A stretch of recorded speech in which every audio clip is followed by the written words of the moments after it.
हर हर महादेव, जय भोलेनाथ। नमस्कार, मैं सुरभि मिश्रा आदर्श जीवन में आप सभी का बहुत बहुत स्वागत करती हूँ।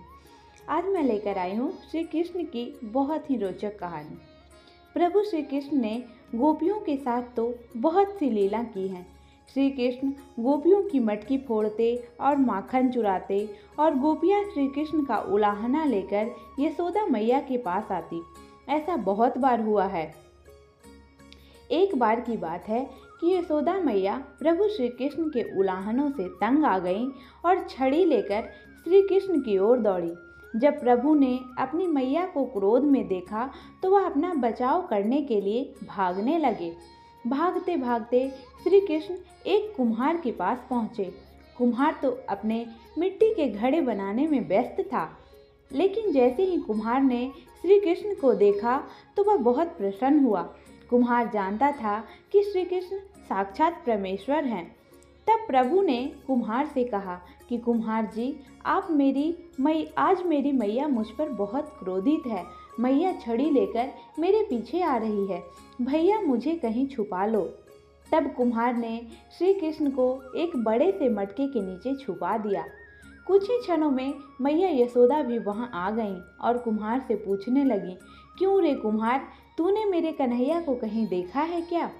कुम्हार ने कह दिया, नहीं मैया, मैंने कन्हैया को नहीं देखा। श्री कृष्ण यह सब बातें बड़े से घड़े के नीचे छुपकर सुन रहे थे। मैया तो वहां से चली गई। अब प्रभु श्री कृष्ण कुम्हार से कहते हैं, कुम्हार जी, यदि मैया चली गई हों तो मुझे इस घड़े से बाहर निकालो। कुम्हार बोला, ऐसे नहीं प्रभु जी, पहले मुझे 84 लाख योनियों के बंधन से मुक्त करने का वचन दो।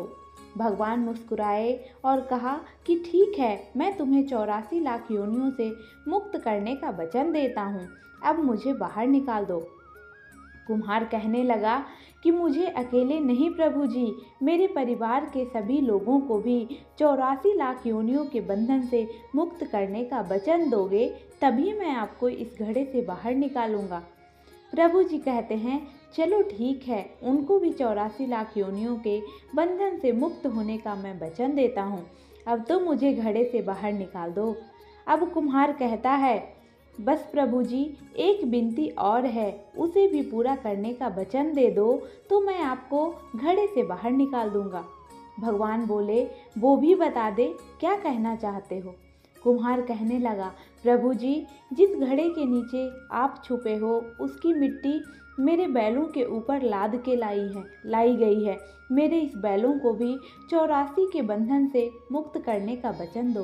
भगवान ने कुम्हार के प्रेम पर प्रसन्न होकर उन बैलों को भी 84 के बंधन से मुक्त होने का वचन दिया।